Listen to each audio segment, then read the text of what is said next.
This is it, everybody. The finale of Nightfire. We're in space now, so zero-G combat inbound. James, I'm still patched into Drake's comm system. I've intercepted enough radio chatter to learn that Drake's combat troops have overtaken the defense platform. Some of the original crew might still be alive, but I can't confirm that. I can tell you that Drake's deployed a laser defense net, which draws power from the platform's core. Rather enjoyed your company, James. Do be careful. Call out. Let's see. Now, this is definitely a level in a FPS that was way ahead of its time.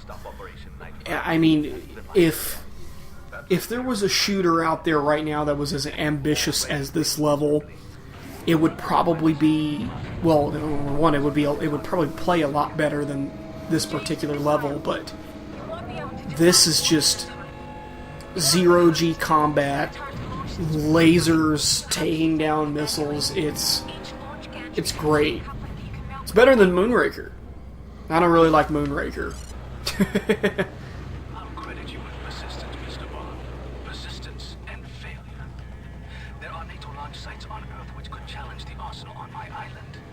Those bases will be incinerated by turning these defensive missiles into massively offensive ones. I've kept my most hardened combat methods on reserve, Bond. I'll let them finish you off. Let's see here.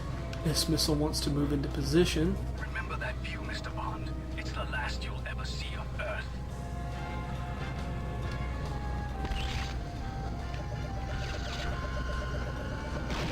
I have to remember how to dodge that laser because that's... If you laser them, you should be able to cripple the missiles.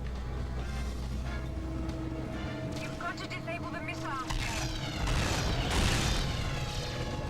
You've done it, James. The missile went out of control. Operation Nightfire can't be stopped. Nuclear card on the table will be mine. There are far more missiles to disarm than seconds on the clock. Alright. Overloaded that one. Wow, this... Wow, I do not know how to... You're all alongside, Mr. Bond. I'm going to make the Earth a much better place. There's just a lot of infantry out here. There we go. Advancement of mankind. Well done, James. Continue to impress me. I could use a man of your resources. James, that last missile blew the power regulators. Drake's laser has gone into meltdown. Okay, cool. So his laser is going to go offline pretty soon, right?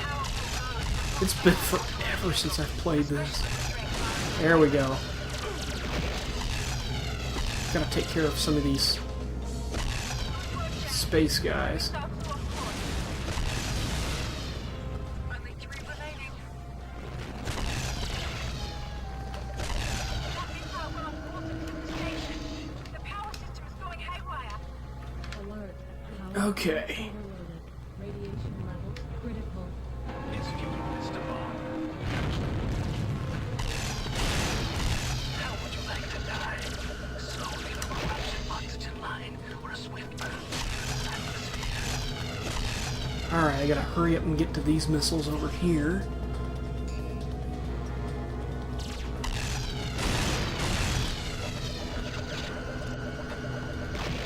Oh, couldn't avoid that hit at all.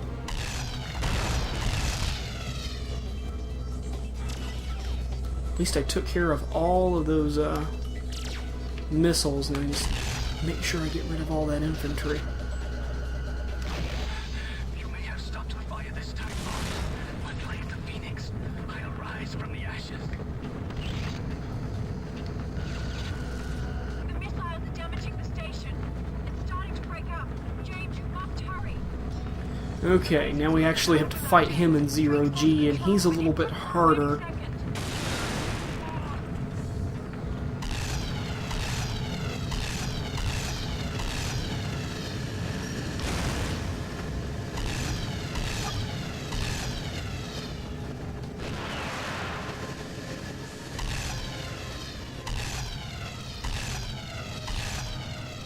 There we go.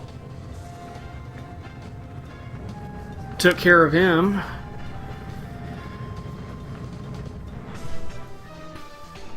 Mission complete! So yeah, that's the final level. Definitely a little bit... It can be very difficult with all of those spacemen flying around with Phoenix Samurais gunning for you, but you get into an escape pod and make your way back down to Earth as the missile defense platform explodes. So, rocket launcher can be a little bit difficult, but yeah, that level just seems like if it were to be done today in a brand new FPS, I think that it would be so awesome that it's almost as if the concept of that level was way ahead of its time, as I mentioned before. I would love to see a shooter that kind of dives into the zero-G combat a little bit more. There's probably a few out there, and as far as I know, it hasn't really been perfected yet, but I don't know, the concept to me is really cool. Space combat and stuff like that. We'll let the autopilot be our designated driver. Well. Oh, James.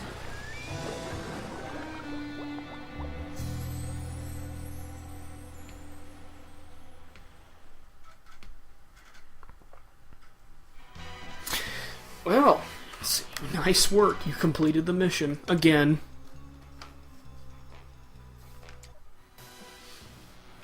Then you get a small making of the game.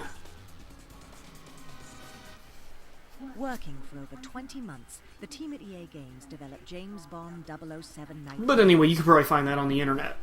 So... Oh, I can't skip these credits, can I? Well, anyway, so Nightfire. A lot better than Agent Under Fire. Definitely one of the better upper tier Bond games out there. Definitely up there with GoldenEye, in my opinion. Other than the deep descent level and the island infiltration, when it comes to the actual combat, first-person shooter, this game is awesome. Does it hold up today, though? It holds up more than its predecessor, but at the same time, there are a few things that I'd like to see changed with it. Like, the strafing is very awkward. Still, that was a bit of a problem. But other than that, I highly recommend playing Nightfire if you've never played it before. You could probably find it really cheap somewhere at a local game store used, online maybe. Some platforms are cheaper than others, so definitely look around and see which platform is cheaper if you have multiple consoles, like if you have a PS2, GameCube, Xbox. It's backwards compatible with the Wii. That's what I'm playing this through. So, that's it for Nightfire. I wish I could really skip these credits. But yeah, that's Nightfire. You guys should go out and buy it and play it if you haven't. So, that does it for Nightfire. I have no idea what game I'm going to play next. So, I guess until next time, Phantasm Mask here, signing out.